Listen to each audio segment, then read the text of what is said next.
셀트리온 바이오시밀러 9월 미국 시장 점유율은 4분기 실적 회복될까? 주천의 셀트리온 분석 시간입니다. 안녕하세요, 주천입니다. 셀트리온 오늘 마이너스 0.71% 하락, 헬스케어는 보합, 제약은 마이너스 0.92% 하락세를 보이고 말았습니다. 3일 연속 양봉으로서 소폭 상승세를 보이다가 4일 만에 음봉의 모습이 연출이 되고 말았습니다. 당분간은 거래량이 좀 크게 나오면서 양봉의 모습이 나오지 않는 이상 소강 상태의 모습이 진행될 것으로 예상을 해볼 수가 있겠습니다. 오늘 이 시간에는 레퀴로나주 말고요, 셀트리온의 본업인 바이오시밀러에 대해서 실적이 어떻게 진행이 될 것인가, 특히 3분기 실적이 안 좋게 전망들이 나왔잖아요.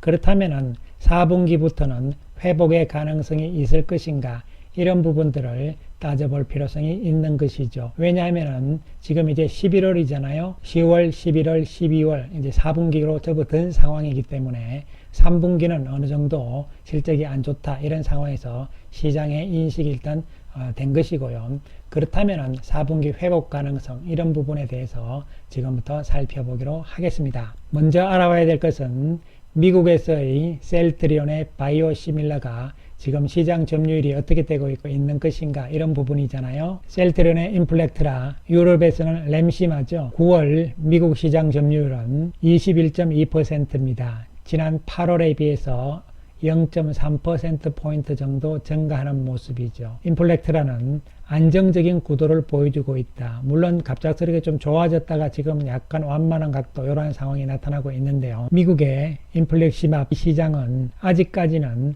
32.7%가 바이오시밀러고요. 나머지는 뭐냐면은 오리지널 약이다, 이렇게 보시면 되겠죠. 요거 오리지널 약이 바로 레미케이드잖아요. 따라서 미국 시장은 아직까지는 오리지널 약의 시장이 조금 더 큰 상황이다, 이렇게 인플렉시맙 쪽에서는 생각을 하시면 되겠습니다. 미국 시장은 유럽 시장보다는 조금 다르잖아요. 유럽 시장은 바이오시밀러 시장이 일찍 시작이 됐고, 상대적으로 미국이 유럽보다 늦게 시작을 했거든요. 왜냐하면 오리지널 약들의 특허 만료 기간들이 다르기 때문에 그런 것이죠. 유럽이 다 만료가 다 끝난 상황이지만 미국은 아직 끝나지 않은 상황들이 많기 때문에 상황이 다르기 때문에 유럽 시장이 먼저 바이오시밀러 시장이 열린 것이고, 그 다음에 이제 미국 시장이다, 이렇게 순서적으로 생각을 하시면 되겠습니다. 셀트리온의 인플렉트라, 요건 미국 시장이고요. 유럽에서는 램시마잖아요. 여전히 유럽에서는 50% 이상의 안정적인 시장 점유율을 차지하고 있는 상황입니다. 두 번째 제품인 셀트리온의 트룩시마의 경우를 살펴보게 되면은 23.8%를 차지를 하면서 지난 8월에 비해서 마이너스 0.3%포인트 소폭 하락세를 보여줬습니다. 약간 주춤하는 모습이 나타나고 있지만 큰 폭으로 떨어지는 부분은 아니다, 이런 측면에서 트룩시마 역시 생각을 할 수가 있는 부분이죠. 어쨌든 간에 미국 시장에서 이제 서서히 침투하고 있는 인플렉트라와 트룩시마는 큰 문제는 없는 상황에서의 안정적인 구도다, 이런 측면에서 접근을 할 수가 있겠습니다. 특히 미국 시장의 경우는 바이든 정부가 들어서면서 기존의 오리지널 약 정책에서 이제는 바이오시밀러 쪽에 좀 더 혜택을 주는 정책으로 바뀌고 있잖아요. 이런 측면에서 미국 시장은 이제 바이오시밀러 시장이 서서히 열리는 단계다, 이런 관점으로 접근을 할 수가 있겠습니다. 이러한 가운데 셀트리온의 실적은 가장 핵심적인 부분은 앞으로는요, 램시마 SC 그리고 유플라이마, 이 두 가지다, 이렇게 볼 수가 있는 것이죠. 특히 3분기 실적이 안 좋았던 것도 램시마 SC 부분이었잖아요. 이 부분이었고, 그 다음에 유플라이마가 이제 내년부터 본격적인 성장이 될 가능성이다, 이런 측면인데요. 램시마 SC는 유럽 시장에서는 작년 7월 달에 출시를 했잖아요. 보통 출시를 하게 되면은 약 1년 정도의 준비 기간들이 필요합니다. 그런 다음에 본격적으로 판매가 되는 구도가 될 수가 있겠는데요. 따라서 램시마 SC도 지금 재고는 상당히 많은 상황이죠. 이 부분들을 이제 헬스케어를 통해서 유럽에서 어떻게 판매되어 나갈 것인가, 이런 부분이 4분기 그리고 내년의 핵심 포인트다, 이렇게 볼 수가 있는 것이고요. 그 다음에 유플라이마도 올 초 출시를 했잖아요. 이에 따라서 유럽 시장에서 이제 서서히 자리를 잡아가고 있는 부분인데, 유플라이마는 오리지널 약인 휴미라잖아요. 에브비사가 만든 휴미라인데요. 세계에서 가장 시장 규모가 큰 제품이다, 이렇게 볼 수가 있는 것이죠. 따라서 레퀴로나주를 제외하고 본업인 바이오시밀러를 봤을 때 4분기와 그리고 내년의 실적은 유플라이마 그리고 램시마 SC 쪽에 달려있다. 그리고 인플렉트라의 미국 시장에서의 가능성, 이러한 세 가지 포인트로 바이오시밀러 쪽에서는 핵심을 잡으면 될 것으로 보입니다. 이러한 바이오시밀러 제품들에 대해서 전반적으로 매출 성장 추이를 우리가 품목별로 한번 살펴보게 되면은 램시마와 인플렉트라는 작년에는 상당히 좋았죠. 이 숫자는 전년도 대비입니다. 상당히 좋은 상태였고, 그리고 올해는 11% 정도의 성장, 그리고 내년에도 안정적인 성장이 기대가 되는 부분이죠. 트룩시마는 특히 올해 좋은 모습을 보여주었고 내년에도 안정적인 구도로 갈 것이다. 허주마는 미국 시장의 성장세가 기대되는 내년 이런 부분이 있기 때문에 허주마 역시 기대를 할 수 있는 부분이고, 올해 상당히 안 좋았잖아요. 이런 부분이 내년부터 유럽에서는 충분히 가능성이 있다는 측면으로 전망이 되는 것이고, 또한 유플라임 올해 그리고 내년에도 안정적인 성장이 예상을 할 수가 있는 것이죠. 그리고 CTP16은 뭐냐면은 아바스틴이잖아요. 이 부분도 이제 내년에 신규 출시가 되는 구도다 이렇게 보시면 되는 것이죠. 따라서 종합적으로 바이오 시밀러 제품들을 봤을 때는 2020년에는 상당히 19년 비해서 좋았잖아요. 그러나 올해는 안 좋은 상태였다. 안 좋은 것이 램시마 SC 하나였잖아요. 이 부분이 내년에 좀 살아나주게 된다면 내년에는 문제없는 상황이 나올 것이다. 이런 측면에서 접근이 되는 것이죠. 물론 이 전망이 다 맞을 수는 없겠습니다만 제품별 추이를 봤을 때는 그럴 가능성이 있다는 측면. 따라서 셀트리온 그룹은 이 본업이 가장 중요한 것이잖아요. 이 본업 부분에서 문제가 생기게 된다.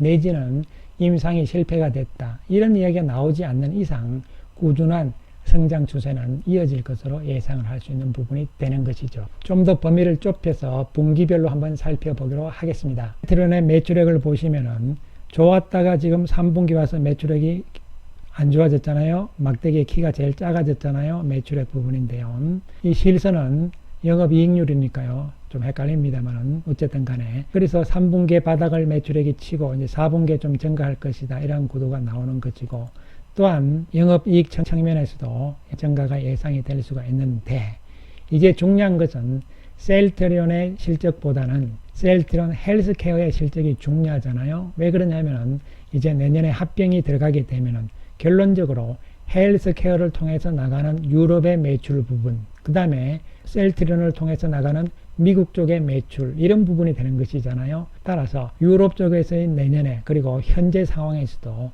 셀트리온 헬스케어가 유럽 시장 쪽에서 문제가 없으면은 큰 문제가 없다고 볼 수가 있는 것이죠. 이런 측면에서 헬스케어의 분기별 매출 추이 이런 것을 보시게 되면은 헬스케어는 다르죠. 셀트리온과 달리 올 1분기부터 매출액은 꾸준한 증가세가 나타난 상황이었고, 영업이익 측면도 1분기부터 연속적으로 꾸준한 성장세가 나타나고 있다는 측면입니다. 이러한 부분을 감안을 했을 때 셀트리온 그룹의 본업인 바이오 시밀러 쪽은 문제없이 안정적인 구도를 달리고 있다. 이런 측면으로 결론을 내릴 수가 있는 것이죠. 오늘 셀트리온 움직임을 보시면요. 음봉이 나타났잖아요. 4일 만에 음봉이 나타나는 모습이었고, 외국인들이 72억 매도의 모습, 공매도 상황은 2만 1000주로서 전일보다는 늘어나는 모습이지만 평소 수준이다 이렇게 볼 수가 있는 것이고요. 외국인들은 3만 4000주 매도 우위를 보였고, JP모간에서 거의 대부분을 차지하죠. CS 쪽에서 약간 사는 정도가 나타난 모습입니다. 한편 헬스케어를 살펴보게 되면 보합선인데요. 외국인들 48억 매도, 공매도 8만 6000주 수준이었고요. 외국인들이 5만 7000주 매도를 했습니다. 창구별로는 JP모간과 멜린치에서 합쳐서 3000주 정도 매도하는 모습이었습니다. 그리고 제약은 약간 낙폭이 크긴 했습니다만 외국인들의 매도는 31억이고요. 공매도는 13,000주에서 평소 수준이었다. 그리고 외국인들 25,900주의 매도 우위를 보였습니다. 창구별로 살펴보게 되면 JP모간에서 10,000주를 파는 모습이었죠. 한편 셀트리온 그룹들은 기존의 본업인 바이오 시밀러 쪽에서는 안정적인 구도로서 4분기의 실적 회복 가능성 쪽이다 이런 측면에서 접근을 해야 되는 것이고요. 레크로나주에 대해서는 이번 11월 달에 유로에서 CHMP가 열리잖아요. 11일 날 끝이 나는데요. 어쨌든 승인의 가능성은 높은 상황이다 이렇게 볼 수가 있는 것이죠. 따라서 정식 승인인데 문제는 수출 계약이 나올 것이냐 이런 부분들이잖아요. 어저께 일라이 릴리 쪽에서 유럽에서는 철수를 했습니다. 자진 철회를 하고 나갔는데요. 지난번에 유럽 집행위원회하고 공동구매 계약을 했잖아요. 22만 도즈인데요. 그것은 유럽에서의 정식 허가가 난다는 것을 조건으로 했기 때문에 아마 그 부분들은 무효가 될 가능성이 높다는 것이죠. 만약에 그렇게 된다면 그 부분에 대해서 EU 집행위원회에서 공동구매 형태거든요. 과연 그 부분을 셀트리온 레퀴로나주 쪽으로 넘길 것이냐, 그렇지 않으면은 리제너런 쪽으로 갈 것이냐, 아니면은 허가가 나지 않았지만 GSK 쪽으로 갈 것이냐, 아스트라제네카 쪽으로 갈 것이냐, 이런 것은 알 수가 없습니다. 왜냐하면은 이미 GSK하고 22만 그리고 리제너론하고도 해놓은 상태죠. 5만 5천 도즈. 그런 상황이기 때문에 릴리가 철수를 하면서 취소된 부분들이 반드시 레퀴로나주고 온다는 보장은 없는 것이죠. 왜 그러냐면 그것은 우리 마음이 아니고 또 회사 마음도 아니고요. 결론적으로 말씀드리면 유럽의 EU 집행위원회의 마음이잖아요. 그걸 우리가 어떻게 알 수가 있나요? 이런 부분을 생각을 해야 되기 때문에 유럽에서의 정식 허가가 난다 해서 유럽에서 대규모의 계약이 나온다는 것은 성립하지 않는다는 부분들을 다시 한번 생각을 해 주실 필요성이 있다고 말씀을 드리고요. 대신에 유럽에서 허가가 나온다면 유럽보다는 인도네시아, 브라질, 유럽 이외의 지역 쪽에 이런 쪽에서의 중동이라든가요. 이런 쪽에서의 계약이 오히려 나올 가능성이 더 높지 않을까 제 개인적으로 한번 생각을 해봅니다.